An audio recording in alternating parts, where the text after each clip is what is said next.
Hindi santo si Duterte. Yan nga po ang naging banat ni dating Senator Antonio Trillanes kay dating Pangulong Duterte nung ipinagtanggol nito ang trust rating po ni PBBM laban po sa pinagyayabang ng mga DDS na mataas daw po ang trust rating ng dating Pangulong Duterte kumpara kay PBBM.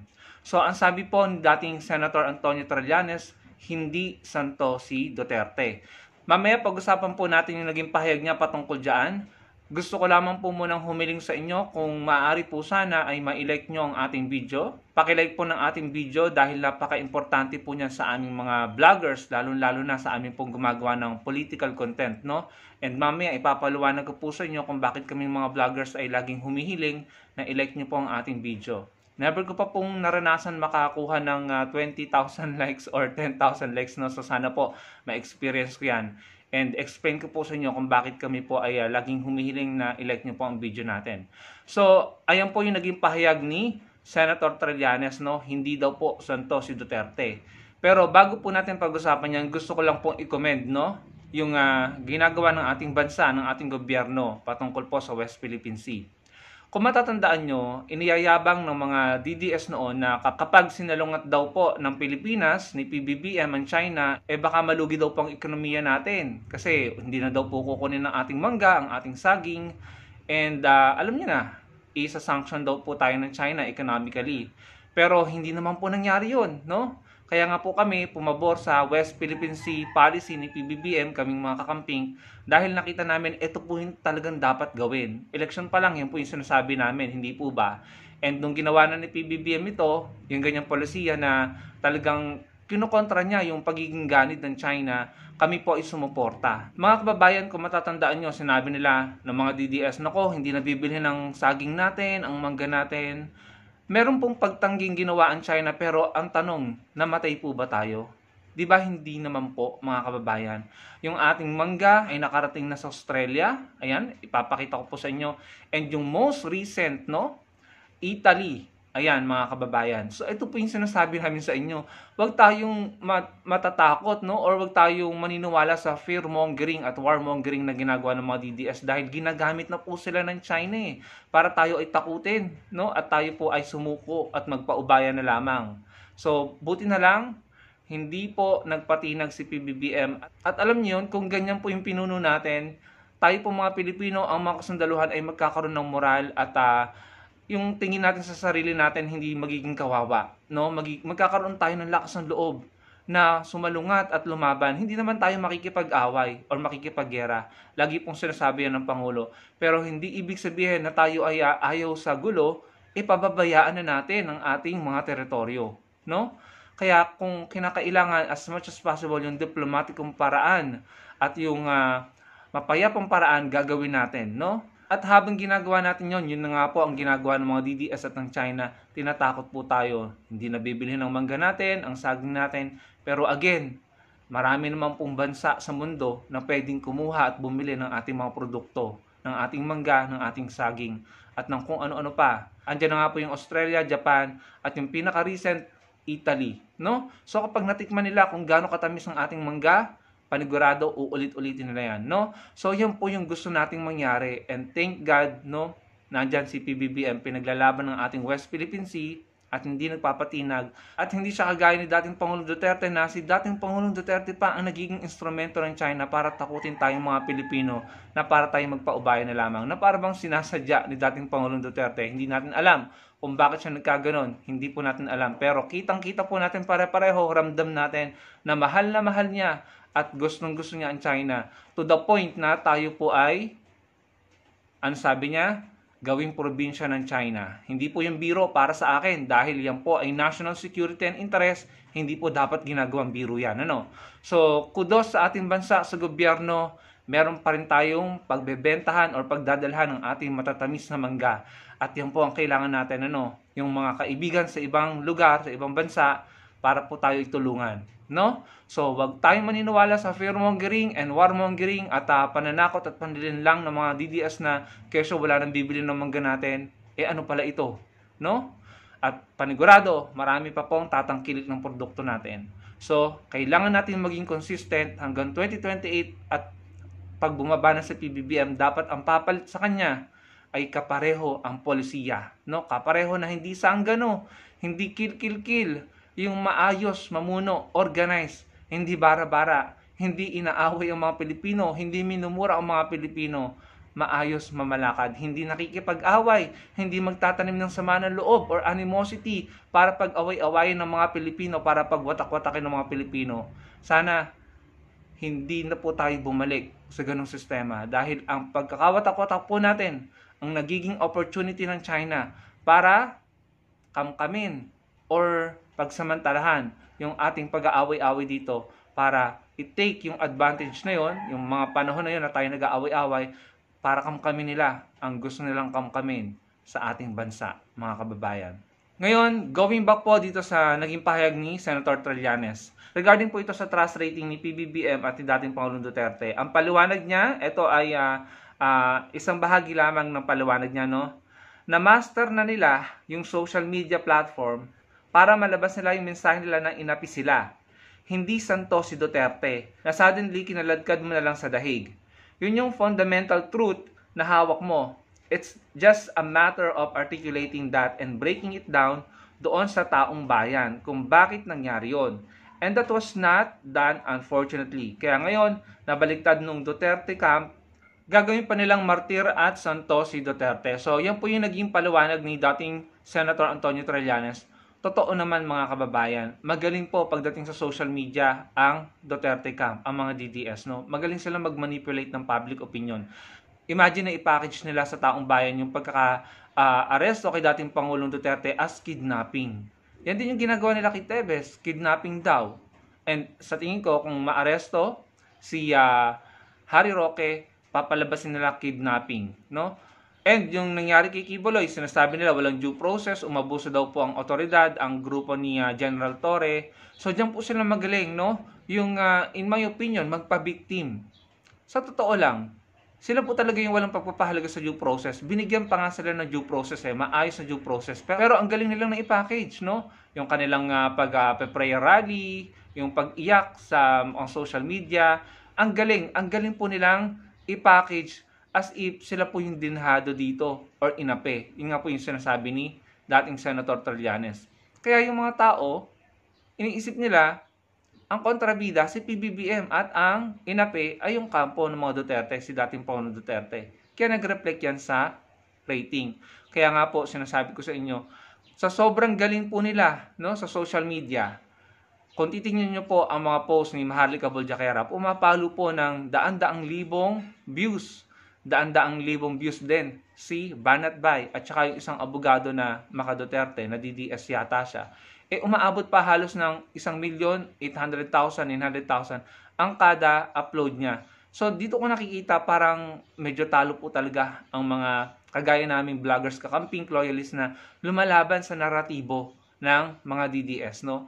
Kaya ito pong social media, sobrang laki po ng papel na ginagampanan nito when it comes to trust rating, no? Kaya nga po kaming mga content creator, ito po yung sinasabi ko sa inyo kanina, lagi po kaming humihiling na sana po malike nyo ang video namin dahil nakakatulong po yan para mas marami pong makakita ng aming paliwanag, ng aming sinasabi dito na lumalaban kami sa mga maling naratibo ng kabilang kampo ng mga DDS, no?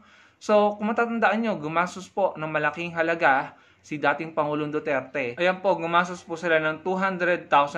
Noong 2017 po ito ha, nakalagay po dyan mga troll. Ang sabi dyan, Duterte camp spent $200,000 for troll army, Oxford study finds. So, napatunayan po yun ng Oxford, pinag-aralan nila, tinignan nila yung mga ebidensya. And sabi, nakita nila, na gumastos po, no, they found out na gumastos po ng $200,000 ang kampo po ng mga Duterte. Ang balitang yan ay noong 2017, no? So, kaya po sinasabi namin sa inyo, yung mga organic na mga influencer, kami po, mga micro-influencer, kami po yung lumalaban sa mga ganyan dahil sobrang grabe po ang naidudulot na kasamaan ng ginagawang pagmamanipula ng public opinion ng mga troll dito po sa ating bansa, no? So, gumagastos po sila. And I believe hanggang ngayon, gumagastos po sila. Yun po yung paniwala ko dyan. Kita nyo naman, ang dami nilang content creator and vloggers. And yung sinasabi pa na, yung nakita sa Quadcom na pinopondohan or ginagastosan po ng China yung mga vloggers, no? yung di umano, no? And may findings, sa pagkakaalam ko, mayroong vlogger, no, or abogado yata yun na umamin na ginastosan sila ng China nung pumunta sila sa China doon, no? So anong ginawa niyo doon? Nung pagbalik nila, ang pagkakaintindi ko sa paliwanag ni Commodore Tariela, pagbalik nila, yung mga kuda nila sa kanilang mga content ay mga pro-China narrative. At kinukontra na po ang polisiya ni PBBM sa West Philippine Sea. No? So, parang naging mouthpiece na sila or tagapagsalitaan sila ng China, considering na mga Pilipino sila, no? So kung yung mga yan, no, di umani ginagastos ng China, gumagastos yung kampo, tapos handamakmak pa yung mga troll at mga influencer nila at mga vloggers nila, kung tayo po ay hindi magtutulong-tulong para po labanan or mag-pushback sa kanilang mga maling naratibo, mamamanipula po talaga nila ang public opinion at mapapaniwala ang mga tao na sila yung biktima at sila po yung inapi at sila na naman po ang makakabalik sa posisyon.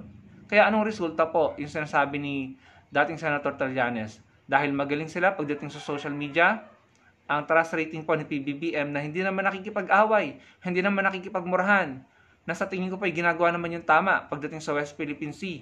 Yung due process at saka sa nakikita ko ginagawa naman niya yung best para magtrabaho bilang Pangulo at hindi niya ginagawang joke ang bansa natin. Pero bakit po ganyan ang trust rating? Malaking factor, yung sinasabi ni Senator Trillanes, ay yung social media manipulation at public opinion manipulation.